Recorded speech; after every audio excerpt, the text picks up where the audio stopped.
Hello and welcome to another podcast of Father and Joe.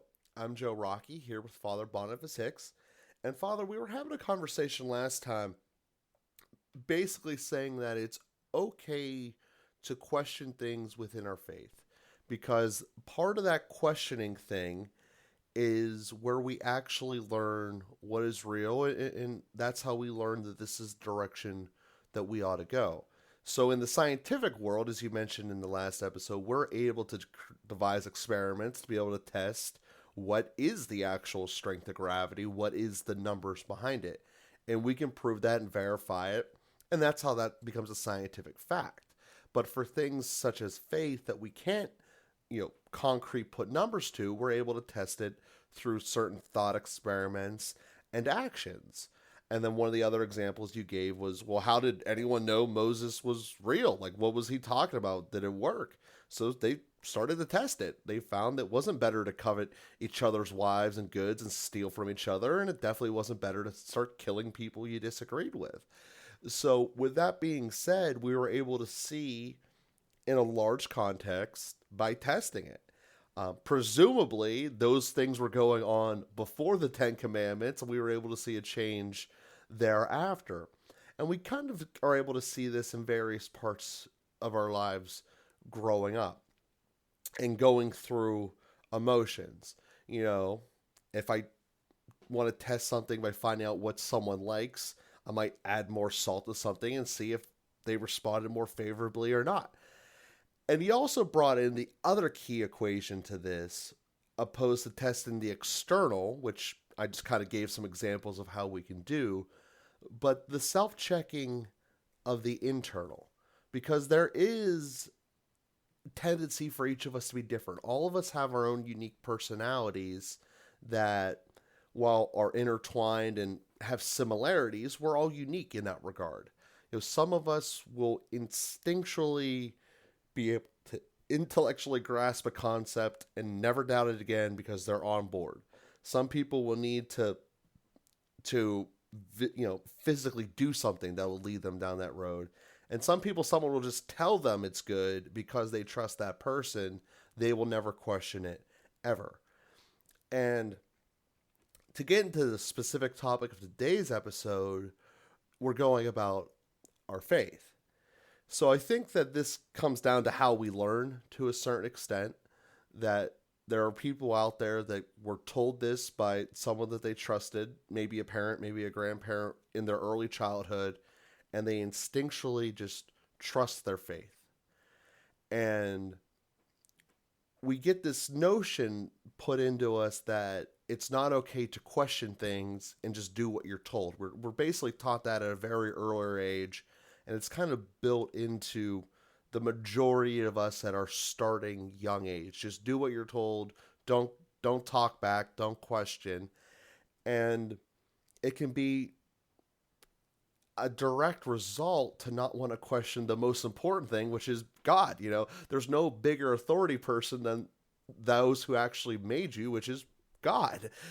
So there's an unwillingness there. And then we hear some references in the Bible basically saying, when Jesus is on top of the temple talking to Satan, don't put your God to the test. I'm not going to fling myself off the top of the temple.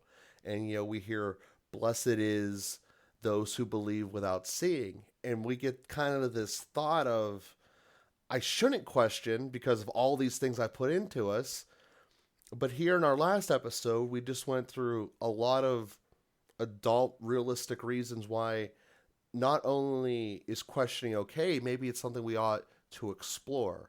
Because when you question something, you learn the truth behind it, and that truth becomes more present and more concrete. And also, it normally becomes a stepping stone to something even greater that you didn't know existed. So, take for instance, if you were back before the world of pictures being everywhere and technology, you were just traveling across the country, going west to east, and you just got to the Brooklyn Bridge, and you're standing at the base of it, and it's this big hill that you can't see over the other side. Unless you go across the bridge, you don't know what Manhattan is, and you're not able to see what's on the other side. So I think that that's my example, is that sometimes by questioning things, you're going across the Brooklyn Bridge and you're seeing so much more that you never could have imagined from being just in rural upstate New York. So with that being said, I want to give you the floor about maybe how and why questioning things with our faith is beneficial, and how to do it so we can enrich our lives on a deeper and better way. Yeah, so um, exploring, whether it's exploring Manhattan or exploring the inner world of the spiritual life, exploring what it's like to have a more explicit relationship with God. Some of these religious practices, it's like, wow, try praying an hour a day. See what happens. It's I recommend it. Um, so do all the saints. It's pretty good. What happens if we like try this? What and There's a nice section. Pope, Father Joseph Ratzinger. He wrote the book when he was a theologian. I think before he was even a bishop. Um, Pope Benedict, in his early career as a university professor, wrote a book called Introduction to Christianity, which is but by no means an introductory text. It's quite deep and quite rich, but he tries to revisit a lot of the teachings of Christianity from a little different perspective that makes it more accessible to our modern ears. Anyway, he says one of the things that a believer and an agnostic can have in common is doubt, questioning. That this is actually something we hold in common. The agnostic can't say with absolute certainty that there's no God. The believer can't say with absolute certainty that there is. And so we actually meet in the questioning. And it's that kind of engagement of reality that's enriching. And so we can explore together. Now, the believer explores from a perspective of believing. I'm going to try this out. I'm going to act as if God exists. It's a way that we can say that. Well, can I prove it? No, I can't prove it, but I can act as if God exists. I can act as if Jesus Christ is real. And what happens when I do that? Well, again, there's 2,000 years of Christian history to bear witness to that. So I'm by no means walking off a cliff. It's more like going over the Brooklyn Bridge. Other people have gone over it before me, and they, even emerged to talk about it, and I can see the impact it had on their lives. So I can explore there, and I can explore with an expectation as a believer. I believe there's going to be something over there, and I have a kind of hopeful expectation of what that'll look like. An agnostic may not have that kind of hopeful expectation, but may also have the courage to go over the Brooklyn Bridge. And I might challenge that agnostic to say, "What are you afraid of?" An agnostic who refuses to go over, who refuses to try it. Then I say, "Well, what are you afraid of?" Watch, I'll go over. Let's so Anyway, there's a nice meeting point there. Maybe the believer and the non-believer have neither of them have crossed over the bridge, but the believer goes over with a hopeful expectation. The non-believer is not so sure, but should go over anyway. That spirit of exploration, of adventure, of questioning, ex- and it's the basis of science too, from a different perspective. Science is generated by questions. If nobody had any questions, we wouldn't discover anything. But it's asking the question, well, why don't I float? Why am I my feet stuck on the ground? Why do I fall over? And that leads to the question. Well, I wonder if there's a regular way to understand that. I wonder if there's a regular principle of some force that ties things together. Well, what exactly does it tie together, and based on what? So, well, we ask these questions, and that's really how we grow. Um, and the growth of scientific knowledge is something that keeps expanding. So I don't have to reinvent everything that Newton discovered. I can just take it for granted. I might test it, I might validate it, but I don't have to rediscover it from scratch. I can move on with it. and that technology, it keeps going on from generation to generation, and it steadily grows. With faith knowledge and with ethical knowledge, some of these decisions have to be renewed in each generation. I have to decide that I'm going to act this way. I have to decide that I'm going to believe this thing. I have to decide that I'm going to live by this Christian ethic, that I'm going to address God as if He exists, that I'm going to allow the resurrection to make a difference in my life. And and so it doesn't force itself on us. Now, if you disbelieve in gravity, it doesn't really make a difference. You're going to still stand on the ground and you're still not going to be able to float. If you disbelieve in electromagnetism, it's not going to stop computers from working. You can disbelieve in a lot of things in the physical world that just don't make a difference. But uh, faith reality is not going to force itself on us, at least at this point. Now, you can disbelieve in God, and when you die, there will still be judgment. But in this life, God gives us the freedom, He gives us the space to be agnostic, to disbelieve. He gives us the space to discover on our own and to explore by our own free will. He gives us the space to do that because without freedom, there's no love. And ultimately, God doesn't want to impose Himself on us. He wants to invite us to a loving response, to a love relationship. And that requires the encounter of two freedoms.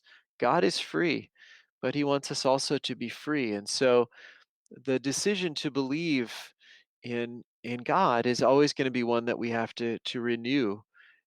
Every generation, every individual has to make that faith, that decision for him or herself. And so explore, test, validate, but ultimately, we have to make that decision. Now, as we believe, we can pray like the whoever it was, the synagogue official who said, "I believe, help my unbelief."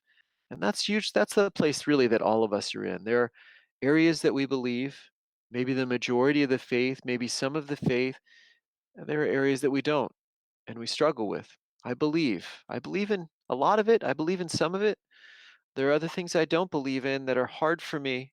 Help my unbelief. I believe, help my unbelief. If we can keep it in relationship with God and speak it to Him. I think I've shared on this podcast before, but when I became Catholic, um, anyway, I had gone through my whole journey of faith and I made a very concrete decision to believe in God. I did not believe in Him, or at least I didn't know. And I came to a certain point that through a variety of experiences, kind of my own testing, I came to a point where I said, I believe. I believe that there is a God, that the Bible is descriptive of Him, that there's truth there, and that Jesus Christ is real. I'm just going to move forward on that basis. I've had enough evidence to make that step. So I did that very concretely, and then I was living that. And moved forward.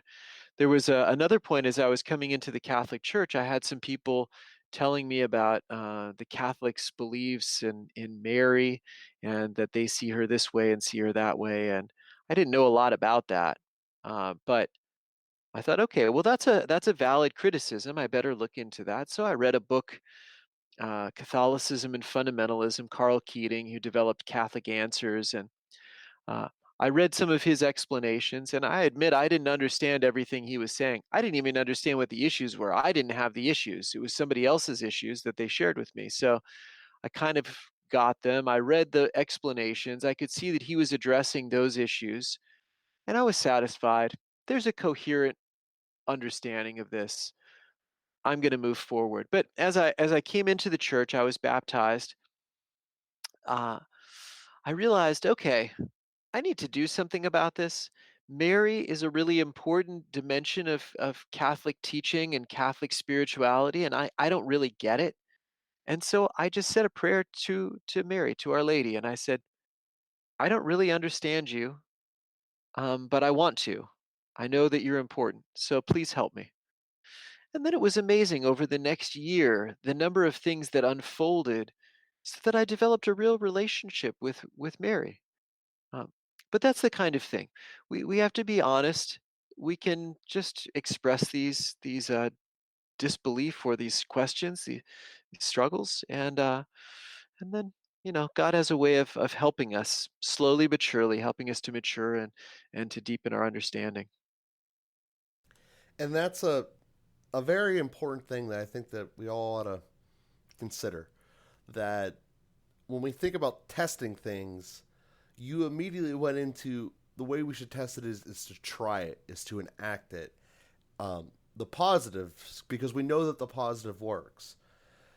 I think so many people think when they hear test it is to go do the opposite, go dive into a world of sin, and then you'll see that's bad. So therefore, because you know that's bad, you shouldn't do that. And I love is that, well, that's part of the way some people out there are thinking that no, just go to what the majority of us have already discovered is the better outcome, and that way you don't need to go through the toil of it. But there is, a segment of us out there that need to burn our hand to learn not to touch the stove. And I want to basically take a moment here to remind everyone that that is part of life. A lot of people learn through failure. There is a saying that says failure is the best teacher, and that is part of it. So, in essence, one of the things of our faith is to forgive, obviously, as someone may have wronged you. And that's part of growing. I mean, that's part of the test here is that does forgiving actually make me feel better? Does being grateful for stuff actually make me feel better?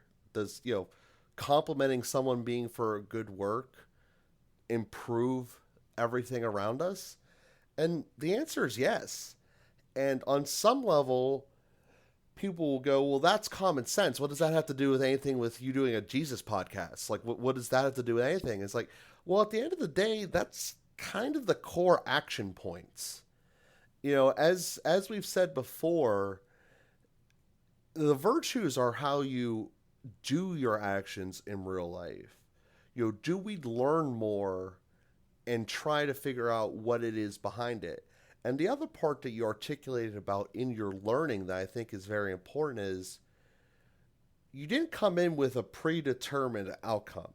You didn't come into this saying, I need to know, and therefore, if I hear anything that's not going to say where I'm already starting from, I'm going to dismiss it out of hand. I'm going to try to sit down and objectively listen to this and learn from it.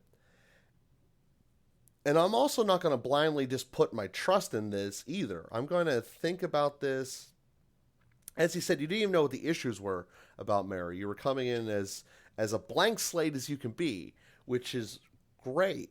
And I'd like to spend a moment here because I think that this might be a good exercise for all of us is to how to almost become a blank slate again, like an etch a sketch after we just shake it up after drawing a picture so that we can approach issues of our faith like a child, as Jesus calls us to do. How do we actually go about that process so we can look at it from a different perspective? Not saying that we're going to throw everything out that we ever learned, but to come at it from a new perspective. As you said, when the Pope wrote that book, that all these questions he had already known. He was already a priest, so he had some background on what it was like about the faith, but he was able to write a book from a new perspective. And I'd like to just kind of sit down and have a conversation about how we can do that, because I think enacting that in our lives would be a vital and a powerful enhancement to each of our lives.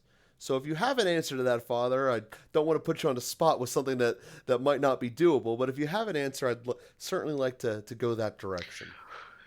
Well, I think I was just thinking about what's the process by which that happens, and I think part of the process by which that happens is developing human relationships of trust. And I guess I've had the experience that maybe people who were kind of dismissive of the Catholic Church got to know me, and maybe even through our podcast, right? And they said, "Wow, well, he seems like a very reasonable person, and I kind of trust him, and he believes this stuff."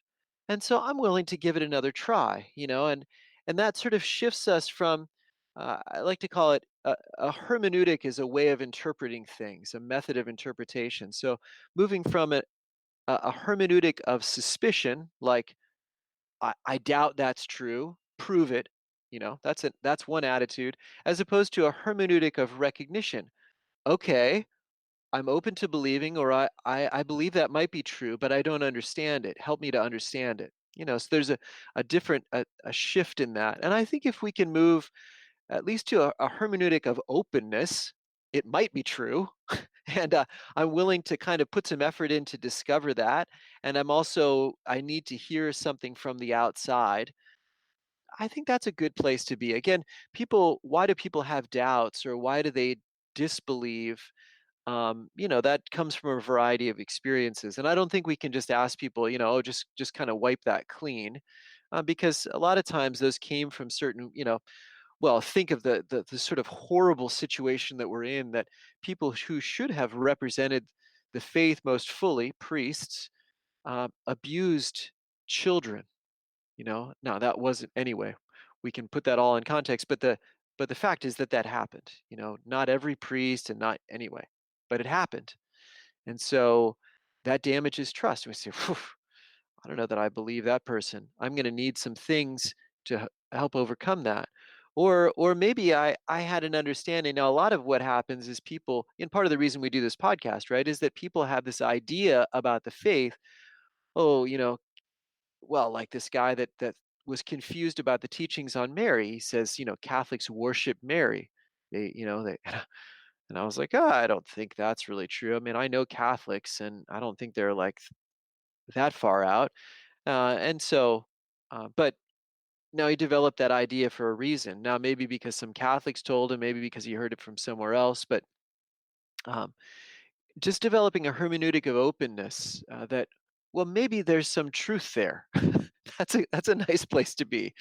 And then we often have to develop a relationship with people. And now, I don't necessarily know personally the people who listen to this podcast, but hopefully, as they've heard you and me talk over these 3 years, they've come to a place that they sort of feel like, um, the uh, we know what we're talking about, and we're trustworthy, and we're not just trying to, like, do groupthink and impose brainwashing on people. That we really want to engage people at a reasonable level, and we want to encourage people to think and explore and listen and discover, and we want people to live an abundant life, a life full of happiness and joy and peace and fulfillment. So hopefully that kind of trust develops, and it helps people to look at things again. And that's what the word respect means in English. Respect, spicere, is to look at, like spectacles. We look at something, and do it again.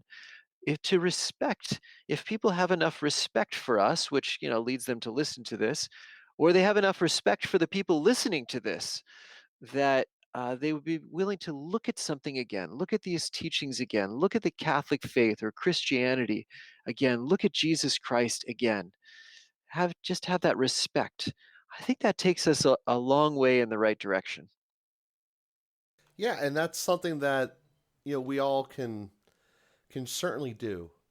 And if we could, you came from the perspective there as someone who is outside of the faith and looking in.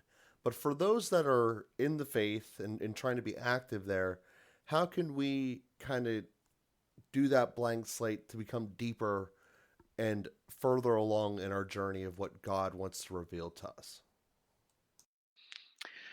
Um, yeah, well, I think just taking the attitude, looking at things with a new light, and sometimes we just don't have questions. I guess I'm aware of that too, but to really look at things, look at any areas in our hearts where we're kind of disagreeing with the church. Sometimes we move too easily into a place of, well, I know it's this, but I just don't think so. Okay, well, don't go there too easily. Maybe look at those things again and say, huh, a lot of holy and really intelligent people thought this, believed this. Maybe there's something deeper going on here. Now, I don't say just abandon whatever the objection is or abandon whatever the thought we might have is. I like to hold those in tension. That's part of what helps us to question and to move forward. So, not just a matter of abandoning our doubt or our question or our different belief. Don't abandon it, but at the same time, respect. Look again at the teaching, look again at the faith, and how can I go deeper in that? And for any of the things that we do believe, even if we think that they are in accord with what the church teaches, how can I go deeper in that? How can I understand that? A willingness to look at those things again and say, "Huh, wonder, I wonder how." Yeah, maybe it's in the process of explaining it to people. It's one of the things that's really useful about making the effort to share the faith as we start to realize, why do I believe this and what does this mean? And we start to get an idea of how much deeper we could go into some of these truths that we believe. So sharing the faith is another really valuable way to do that. And that made me think of something that it was an exercise we had to do while growing up. Is if you truly wanted to understand something, you would say a statement, and then you'd have to answer the question why 5 times in a row. And if you could answer on that fifth one, get an answer to why, you would pretty much know your answer. Assuming, of course, you didn't come to some type of bedrock truth before the fifth why, something like God is love and life is the most important thing you can have, stuff like that. Of course, obviously, you can dive into those deeper as we've grown up past the third grade thinking process, which is probably the last time I've truly done that. But that's a way to think things through a little much more. And like I said, that just kind of came into my head there. So, with that being said, we hope that everyone enjoyed today's episode, and we hope that you'll be with us again here next week. Please, again, we thank everyone for sharing and continuing to do that as we continue to grow. Thank you all, and we'll be with you again next week.